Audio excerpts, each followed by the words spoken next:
Students, आज के इस लेक्चर में हम एक्सरसाइज के शॉर्ट क्वेश्चंस को सॉल्व करेंगे।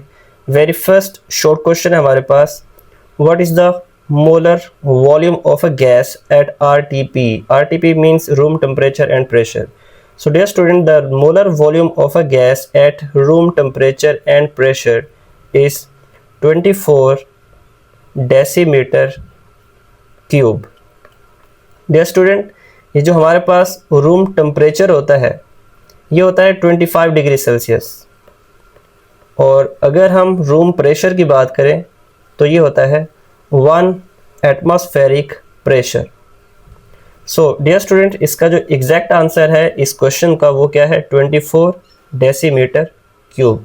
So this is the right answer.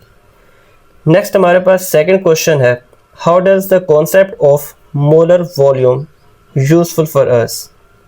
The concept of molar volume is useful for us because it helps us to calculate two things. पहली जो चीज़ हमें ये फाइंड करने में हेल्प करता है वो है number of moles of gases. Dear students, molar volume से हम गैसेस के नंबर ऑफ मोल्स को कैलकुलेट कर सकते हैं, और इसके अलावा गैसेस के मैसेस को भी कैलकुलेट करने के लिए मोलर वॉल्यूम का इस्तेमाल किया जा सकता है। सो ये दो पॉइंट है हमारे पास जो आपने अपने इस क्वेश्चन के आंसर में लिखना है। सो नेक्स्ट क्वेश्चन है हमारे पास, how does the molar volume relate to the Avogadro law? Dear student, ये आपकी टेक्स्ट बुक के जो चैप्टर है उसके अंदर इस क्वेश्चन का आंसर नहीं है, ये आउट ऑफ चैप्टर आया हुआ है ये क्वेश्चन। तो इसका आंसर मैं बता देता हूँ। According to Avogadro's law, equal volume of all the ideal gases at same temperature and same pressure contain same number of molecules। मतलब हमारे पास फॉर एग्जांपल 3 गैसेस हैं डियर स्टूडेंट। फॉर एग्जांपल ये हमारे पास बीकर 1 है, ये हमारे पास एक दूसरा बीकर है, और ये हमारे पास एक थर्ड बीकर है, या फिर आप इनको कंटेनर बोल सकते हो। सो डियर स्टूडेंट, इसमें हमने जो वेरी फर्स्ट हमारे पास कंटेनर है, इसमें मान लो कि हमने मीथेन गैस लिया CH4, सेकंड में हमने ऑक्सीजन गैस ली, और थर्ड में हमने नाइट्रोजन गैस ली। तो डियर स्टूडेंट, अगर हम इन तमाम आइडियल गैसेस का, जितनी भी आइडियल गैसेस हमने लिए हैं, फॉर एग्जांपल 3 हमने लिए हैं, अगर हम इनका वॉल्यूम इक्वल लेते हैं तो फॉर एग्जांपल ये जो है हमारे पास ये है 24 डेसीमीटर क्यूब, ऑक्सीजन भी 24 DM क्यूब है, और नाइट्रोजन जो है ये भी 24 DM क्यूब है।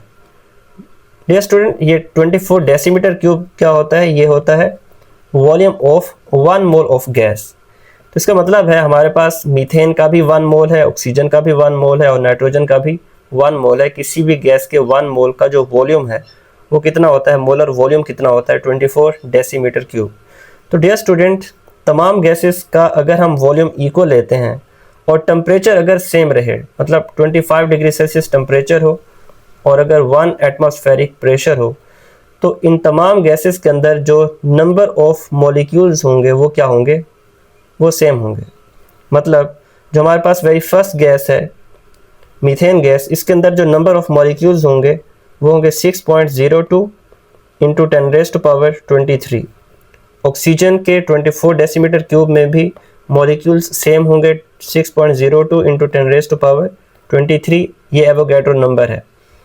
और नाइट्रोजन के 24 डेसीमीटर क्यूब में भी नंबर ऑफ मॉलिक्यूल्स क्या होंगे? सेम, और वो होंगे 6.02 into 10⁻23। So dear student, I hope आपको इस क्वेश्चन के आंसर की बहुत अच्छे से समझ आ गई होगी। नेक्स्ट क्वेश्चन है हमारे पास, व्हाई 2 डिफरेंट कंपाउंड्स? हमारे पास 2 डिफरेंट कंपाउंड्स हैं। Why these 2 different compounds may show the same empirical formula?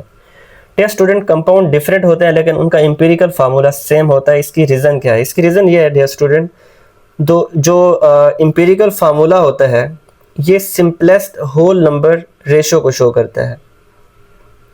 So the empirical formula shows the simplest whole number ratio of atoms present in a compound. For example, हमारे पास 2 different compound है। एक है हमारे पास acetic acid for example हमारे पास एक कंपाउंड है एसिटिक एसिड और सेकेंड कंपाउंड है हमारे पास ग्लूकोज। डियर स्टूडेंट, अगर हम एसिटिक एसिड को देखें इसके फार्मूला को, तो इसका मॉलिक्यूलर फार्मूला है CH3COOH, जबकि ग्लूकोज का जो मॉलिक्यूलर फार्मूला है वो डिफरेंट है, C6H12O6। डियर स्टूडेंट, कंपाउंड्स का मॉलिक्यूलर फार्मूला डिफरेंट होता है लेकिन इनका इंपीरिकल फार्मूला सेम हो सकता है क्योंकि ये सिंपलेस्ट रेशो को शो करता है।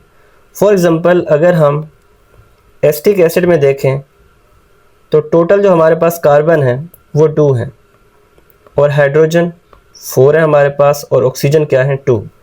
अगर हम इसमें देखें रेशो निकालें, carbon ratio hydrogen ratio oxygen, तो कार्बन 2 है हमारे पास, हाइड्रोजन 4 है और ऑक्सीजन 2 है। सिंपलेस्ट रेशो क्या होगी, सब पे 2 को डिवाइड कर दें तो आएगा 1:2:1। तो इसका मतलब है इसका जो इसमें एक कार्बन होगा, 2 हाइड्रोजन होंगे और 1 ऑक्सीजन होगा। तो इसका मतलब है एसिटिक एसिड का जो इंपीरिकल फार्मूला है वो है CH2O।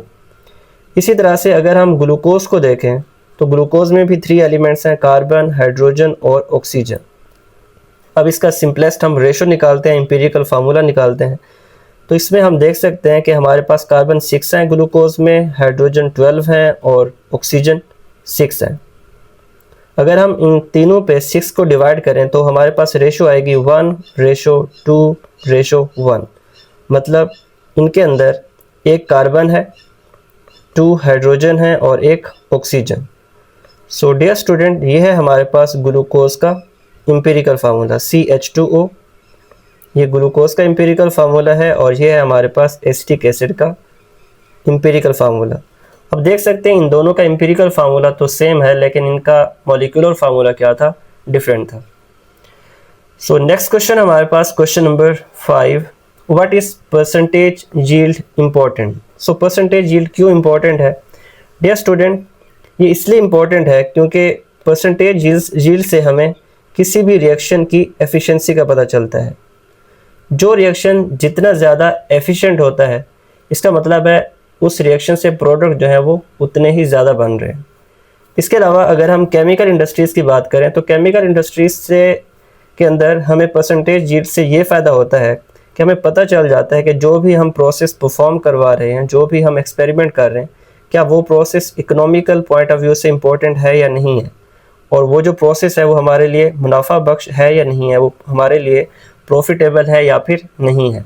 तो डियर स्टूडेंट, परसेंटेज यील्ड के इम्पोर्टेंट के ये 2 पॉइंट्स से इससे हमें एक तो रिएक्शन की एफिशिएंसी का पता चलता है और इसके अलावा हमें पता चलता है कि हम अगर केमिकल इंडस्ट्री में कोई प्रोसेस परफॉर्म कर रहे हैं तो वो प्रोसेस हमारे लिए कितना फ़ायदेमंद है और कितना नुकसानदेह है। तो हमें इस चीज़ के बारे में भी गाइडेंस परसेंटेज यील्ड से मिलती है। लास्ट क्वेश्चन हमारे पास, what is the concentration of a solution. So it means हमने इस रिएक्शन में क्या करना है, कंसंट्रेशन को फाइंड करना है। किस में फाइंड करना है, मोल पर डेसीमीटर क्यूब में। ओके, तो डियर स्टूडेंट, अगर हम देखें कंसंट्रेशन को मोल पर डेसीमीटर क्यूब में हमने निकालना है तो कंसंट्रेशन का फार्मूला होता है number of moles divided by volume. तो अगर हम इस क्वेश्चन में देखें तो क्वेश्चन में जो चीज़ हमें गिवन है वो है 49 ग्राम ऑफ H2SO4। ओके, तो हमें मैस गिवन है H2SO4 का और H2SO4 का मैस है हमारे पास 24 ग्राम और हमारे पास जो वॉल्यूम है H2SO4 का वो है 1 डेसीमीटर क्यूब। सो वॉल्यूम है हमारे पास 1 डेसीमीटर क्यूब। तो डियर स्टूडेंट, हमने कंसंट्रेशन को फाइंड करने के लिए ये फार्मूला लगाना है number of moles over volume. अब वॉल्यूम तो हमारे पास आ गया लेकिन नंबर ऑफ मोल्स हमारे पास नहीं है, H2SO4 के नंबर ऑफ मोल्स नहीं है। तो नंबर ऑफ मोल्स को फाइंड करने का फार्मूला है dear student mass over molar mass. तो डियर स्टूडेंट, हमें मैस का तो पता है, यहाँ पे जो हमारे पास H2SO4 का मैस है वो क्या है 24। तो इसका मतलब है हमारे पास मैस की जगह पे हम लिखेंगे 24 ग्राम ओवर मोलर मैस की। अगर हम बात करें डियर स्टूडेंट तो मैं आपको मोलर मैस फाइंड करना सिखा देता हूँ H2SO4 का। ये हमारे पास H2SO4। डियर स्टूडेंट, हमारे पास 2 हाइड्रोजन है, 2 into atomic mass of hydrogen plus atomic mass of sulphur plus atomic mass of oxygen, और ऑक्सीजन यहाँ पे हमारे पास 4 है तो 4 से मल्टीप्लाई करेंगे। तो डियर स्टूडेंट, एक जो हाइड्रोजन होता है, हाइड्रोजन का मास है 1, तो हम 1 को 2 से मल्टीप्लाई करेंगे, प्लस सल्फ़र का मास होता है 32 प्लस ऑक्सीजन का मास होता है 16, तो 16 को हम 4 से मल्टीप्लाई करेंगे। तो dear student, 2 1s are 2 plus 32 plus 16 4s are 64। तो अगर हम इनको सम करें तो हमारे पास आंसर आएगा 98 ग्राम पर मोल। सो ग्राम पर मोल क्या होता है? मोलर मास का यूनिट होता है। तो डियर स्टूडेंट, हमारे पास मोलर मास कितना है? 98, तो हम 98 पे इसको डिवाइड कर देंगे। तो अगर हम 24 पे 98 को डिवाइड करें डियर स्टूडेंट, तो हमारे पास नंबर ऑफ मोल्स की वैल्यू आएगी 0.5 मोल्स। सो डियर स्टूडेंट, अब हमारे पास नंबर ऑफ मोल्स भी आ चुके हैं और वॉल्यूम भी है। तो कंसंट्रेशन है, हमने कंसंट्रेशन को फाइंड करना है, तो number of moles divided by volume. तो नंबर ऑफ मोल्स की हमारे पास वैल्यू आएगी यहाँ पे 0.5, वो हम यहाँ पे पुट करेंगे, ओवर वॉल्यूम था हमारे पास 1 dm³। तो वॉल्यूम की वैल्यू हम यहाँ से लेंगे 1। ओके, तो ये था हमारे पास 0.5 मोल्स और वॉल्यूम है हमारे पास 1 डेसीमीटर³। तो डियर स्टूडेंट, अगर हम 0.5 पे 1 को डिवाइड करें तो ऑब्वियसली किसी भी चीज़ पे 1 डिवाइड करते हैं तो आंसर वही आता है। तो कंसंट्रेशन का आंसर क्या आएगा? 0.5। डियर स्टूडेंट्स, आई होप आपको ये वीडियो हेल्पफुल लगी होगी। सो प्लीज़ इसको लाइक करें, अपने दोस्तों के साथ शेयर करें, और अगर आप हमारे इस यूट्यूब चैनल पर न्यू हैं तो इसको सब्सक्राइब कर लें ताकि आने वाले जितने भी अपकमिंग लेक्चर्स हैं वो आपको टाइमली मिल सकें। So wish you all the very best in your exams.